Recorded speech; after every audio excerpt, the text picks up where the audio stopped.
what is happening is a sense.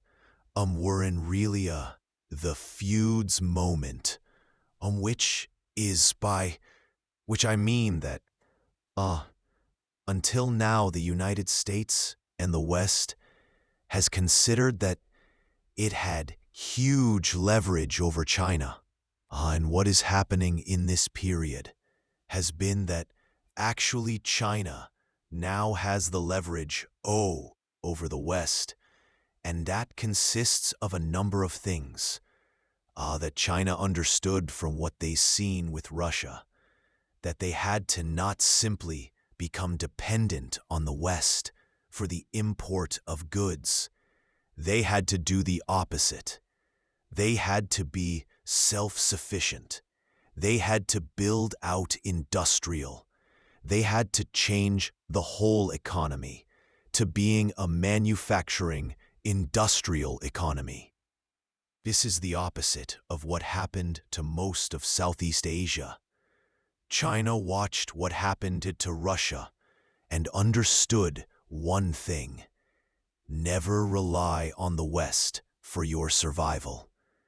So while America and Europe deindustrialized, China did the opposite.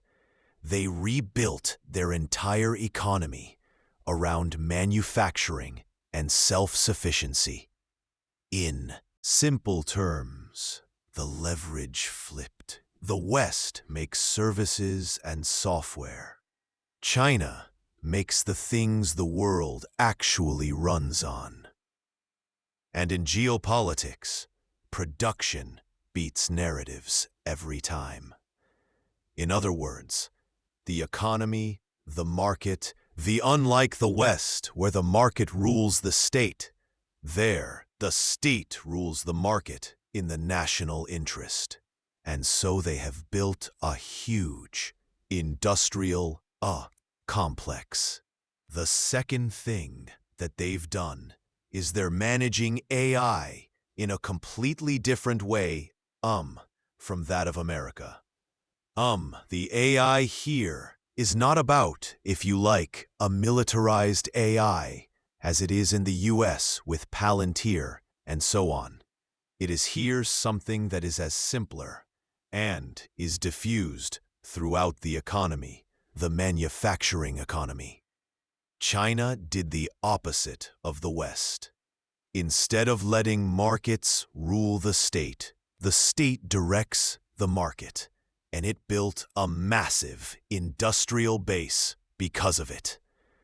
And their AI strategy is totally different too. America militarizes AI. China spreads AI through industry. One builds weapons, the other builds strength in a way which is not really AI, but it is AI. But it's basically bringing automation, bringing technology, bringing robots into industry, and it's had a huge impact here. Of course, there are some difficulties with it because there are jobs losses in China too. And you see, there's a certain, slowdown on the streets, is a certain, cooling of the economy. Although people are being able to move to other economies. But one big, manufacturer, here in China, domestic manufacturing, told me typically, he says in his companies, in his business, which used to a year ago employ 2,000 people. It's down to 200 now, and the costs of production are much reduced in fact. What is happening is that China is in price deflation. China's AI is really massive automation. Robots replacing workers at incredible speed. Factories that needed 2,000 people now run with 200, and production costs are collapsing. Job losses. The upside is price deflation. China can now make things cheaper than anyone else. At the same time that America and Europe is in price inflation, and that poses a huge strategic problem, I believe, for us. Because with these changes, industrial changes, there is almost nothing that China needs from the West, apart from aircraft, from chips, and a few advanced tools and technical items. But by and large, it doesn't. It's become self-sufficient, slightly like Russia did earlier. And becoming self-sufficient in this way, means that they are not subject to pressures. They have, as I say, AI that has changed. They are so competitive that effectively, it's impossible now, I would say, for the West, with its inflation and China's deflation. If you like to sell their products into China in the future, effectively, China is out of the equation. They don't need to buy, and it's not competitive. We are no longer competitive against China at these levels where it changed. And they've changed it in another way which is just as important, which the West can't match either. Everything here is done through, if you like, this financial, ecosystem. A huge ecosystem of finance, which is worked with WeChat or Alipay. And you have 1 billion Chinese conducting business, combining and selling on WeChat. 1 million, and on Alipay too. And all of this is now absorbing, if you like, the diffusion of AI through to this element. China has deflation, while the US and Europe have inflation. And that alone makes Western products uncompetitive. China barely needs the West now, except for a few high-tech tools, because it's become largely self-sufficient. And with its massive digital finance system, WeChat, Alipay, billions of transactions powered by AI, China has rebuilt its economy in a way the West simply can't match. But I don't think the President of the United States understands what you just articulated. And I don't think the tariffs he attempted to, impose, to control China had any of the effects that he wished. No, it had none of the effects, if you like. In that way, on China and the rare earths was just an example, that China actually had the leverage completely, as they do in many areas, almost all of these areas. And as I say, the key thing is that, how would he do this when, actually, the Chinese price level is deflating, and the competitiveness of industry is going through a really tectonic change here. As I say, there's almost nothing that would be competitive, in China at the moment. And I've been talking to, people. A person here who has this is many manufacturing, firms throughout the country, as well as in Africa. And he can see this change. And the AI has been used completely differently. Whereas in America, AI is sort of geared to military structures and needs, and to control and targeting and identifying targets. IMEA that has been diffused throughout industry at a lower level of AI. I mean, it's basically automation and robots and robotics, but it is widespread across the whole industry. So they never did what we did, either have financialized the economy. The US completely misread China.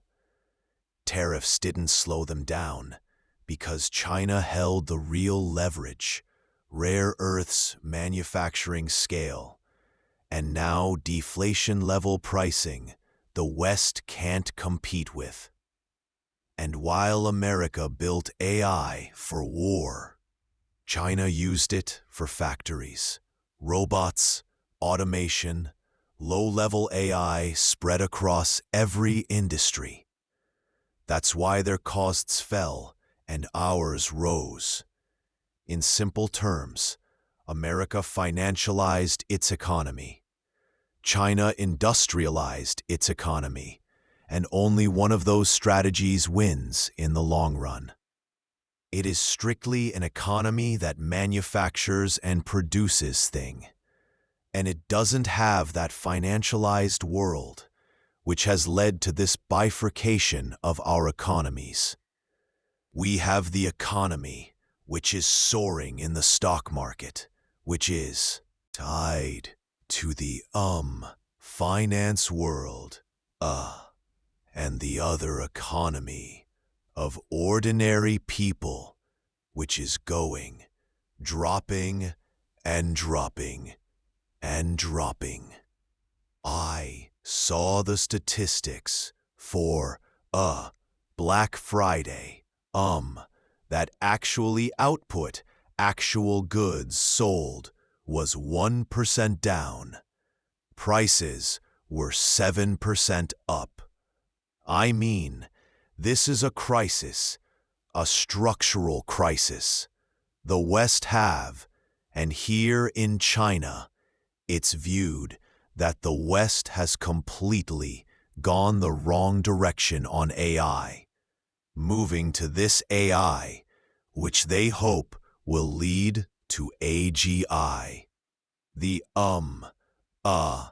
artificial general intelligence, i.e., human intelligence, which may be a long time off, China, to making real things, the West turned into a financial casino. Now we have a booming stock market, but a shrinking, real economy. Black Friday sales down, prices up, and China sees Western AI is misguided. 2. Instead of the practical, industrial AI that actually builds power. Are you able to put your finger on the pulse of any collective thinking in China about President Trump? Well, I think the thinking is what I am trying to get to. Management of this situation is going to be very delicate. That's why I referred to Thucydides at the beginning. It is a question of how to deal with this. Now, it'll be very difficult for the United States to accept the change that has taken place in China, in this tier, in this period. This, if you like, avoidance of the dollar trap. The establishment of their own financial ecosystem, and these open-source AI systems, which they are bringing into play in industry, and also in the financial sphere, because, as I say, the AI is being deployed in things like WeChat or Alipay, so you can do anything and buy anything through these technical apps, and this is going to spread elsewhere. We are well behind in these sort of systems. The whole of the consumer body of 1.4 billion here is tied in 1 billion on one of those apps alone, which does all sorts of things. And the West is sort of focused on something different, building these mega, if you like, data stores.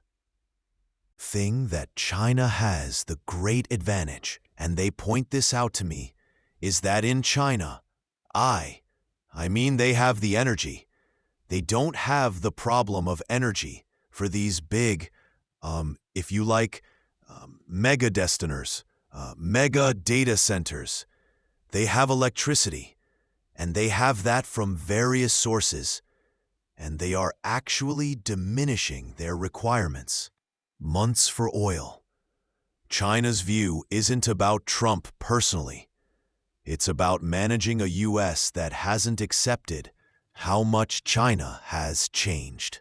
China escaped the dollar trap, built its own financial ecosystem, and integrated AI into everyday life through super apps used by 1 billion people. And with abundant energy for massive data centers, China can scale faster than the West. They've already upgraded their system. We're still trying to understand it. At the moment, they do take a large amount of oil, but 50% of that oil is used for transport, transporting goods, transport generally, transporting the economy. Now, what they suggest is that it's going through innovation very fast. Already, all of the motorcycles, all of the cars here are electric. They think their needs for oil are going to be much reduced. They're going to be less dependent on oil as a source of energy, and they have other things coming on play. They have also new ideas about energy. They are going for fusion. They hope that will nuclear fusion. They hope that they have a project that is up and running on nuclear fusion. And they have also other systems, a non-nuclear system for generating electricity. It's too complicated for me to grasp. But it's a thorium system. And these things, they believe, are going to change the energy balance too, but in China's favor. Now I'm saying, I think this is going to be very hard because the consequences for Europe, for America, are going to be particularly ding. So much money into our style of AI, and I think the Chinese dominance. And the Chinese are doing open source spreading. There's almost no cost. It is being spread. It's being used widely. People are turning to the Chinese model of AI, and they think that, that the AI in the United States is a big bubble, and will never produce the revenues. They will produce revenues because theirs is linked into this financial ecosphere, and that they can bring the revenues of the financial sphere into AI, so that the AI will be self-sufficient, will be sustainable, because it is producing cash flows, and is producing revenue for the future. So they're very confident. There are problems, as I say, they're affected by AI, but prices are going down. They tell me, the industrialists tell me, the people are getting jobs. It's not perfect, but it is working. The killer really is the fact. that there's price deflation here and price inflation in the West.